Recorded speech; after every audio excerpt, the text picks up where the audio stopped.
Hi అండి, welcome to సహస్రభూషణ్ channel. ఇవాళ నేను సింపుల్గా జీరా రైస్ అలాగే మకానా కర్రీ అయితే చేశాను.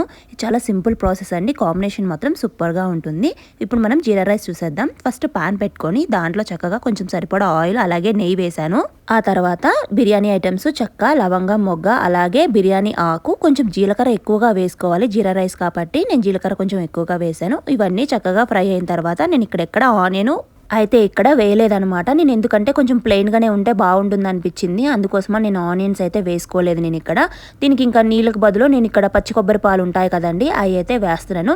నేను బాస్మతి రైస్ 3 కప్స్ తీసుకున్నాను. 3 కప్స్కి 1.5 కప్ చొప్పున వేసాను అనమాట పచ్చి కొబ్బరి పాలు. ఈ కొబ్బరి పాలు కొంచెం కమ్మదనాన్ని ఇస్తుంది ప్లెయిన్ వాటర్ కన్నా. కొబ్బరి పాలు ఉన్నప్పుడు ఇలా ఖచ్చితంగా ట్రై చేయండి, చాలా బాగుంటుంది బిర్యానీ. తర్వాత నేను కొంచెం మరిగిన తర్వాత దాంట్లో కొంచెం పుదీనా, కొత్తిమీర అలాగే చీలికలుగా చేసుకున్న పచ్చిమిర్చి కూడా వేసుకున్నాను.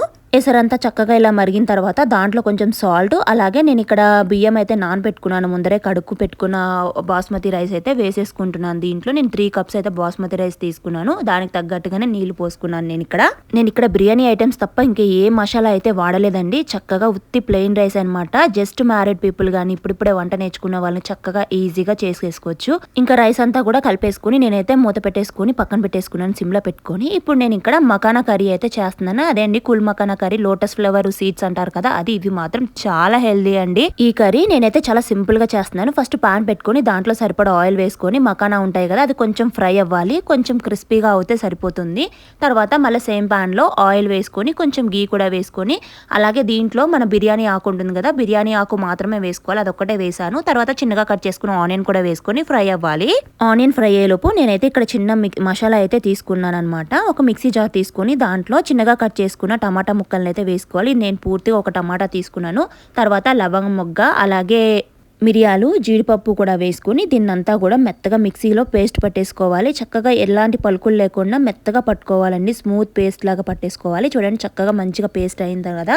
ఆనియన్స్ కూడా ఫ్రై అయిన తర్వాత దాంట్లో సరిపడా అల్లం వెల్లుల్లి పేస్ట్ కూడా వేసుకోవాలి. నేను 1 స్పూన్ అల్లం వెల్లుల్లి పేస్ట్ వేసుకున్నాను. దీన్ని కూడా పచ్చివాసన పోయిందాకా ఫ్రై చేసుకోవాలి.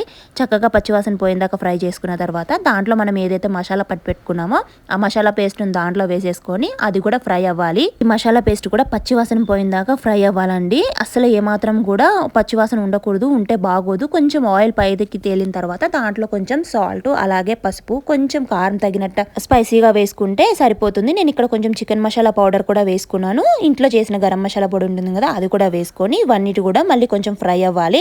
ఆయిల్ పైకి తేలితే సరిపోతుందండి. దీంట్లో మనం జీడిపప్పు పేస్ట్ వేసాం కాబట్టి తొందరగా దగ్గరికి అయిపోతుంది. మసాలా అంతా మనం దగ్గరుండి ఫ్రై చేసుకుంటూ ఉండాలి, లేకపోతే అడుగంటేస్తుంది. చక్కగా ఫ్రై అయ్యి ఆయిల్ పైకి వదిలేసిన తర్వాత దీంట్లో మనం ఫ్రై చేసి పెట్టుకున్న మఖానా ఉంది కదండి, ఆ మఖానాని దీంట్లో అయితే వేస్తున్నాను నేను ఇక్కడ. మనం వేసిన మఖానాకి మొత్తం కూడా మసాలా అంతా పట్టిన దాకా ఫ్రై చేసుకోవాలి. దానికి పూర్తిగా మఖానాకి మొత్తం మసాలా పట్టిన తర్వాత అప్పుడు దాంట్లో కొంచెం వాటర్ అలాగే కొత్తిమీర కూడా వేసుకొని ఒక 10 నిమిషాలు చక్కగా సిమ్లో పెట్టుకుంటే ఈజీగా అయిపోతుందండి. కర్రీ చక్కగా ఉడికిపోతుంది. దాంట్లో సాల్ట్ గట్ట అడ్జస్ట్ చేసుకొని తర్వాత దాంట్లో పైన కొంచెం కస్తూరి మేతిని కూడా లైట్గా వేసుకొని కొంచెం దగ్గరికి అయిన దాకా ఉడకపెట్టుకుంటే అయిపోతుందండి మనకి ఈజీగా. అలాగే మంచి హెల్దీ రెసిపీ కుల్ మకానీ కర్రీ. రెసిపీని ఖచ్చితంగా ట్రై చేయండి. అలాగే ఇక్కడ మనకి జీరా రైస్ కూడా అయిపోయింది. 1కి 1.5 కప్పు చొప్పున వాటర్ వేసాను కదా, ఇది కూడా చాలా బాగా ఉడికింది. మంచి కమ్మగా ఉందండి. రెసిపీస్ మాత్రం మా స్వీటీకి అలాగే మా శివకి, సహస్రకు కూడా చక్కగా నచ్చాయి. వాళ్ళందరూ కూడా హ్యాపీగా ఎంజాయ్ చేశారు ఫుడ్ని అయితే. ఈ 2 అయితే చాలా క్విక్ రెసిపీస్ అనమాట, చాలా తొందరగా అయిపోతుంది. 1 అవర్లో ఈజీగా చేసేయచ్చు 2 రెసిపీస్ వచ్చేసి. ఖచ్చితంగా ట్రై చేయండి అండ్ మంచి హెల్దీ రెసిపీస్. వీడియో ఎలా అనిపించిందో కామెంట్ చేయండి. Please subscribe to my channel. Thank you everyone, bye.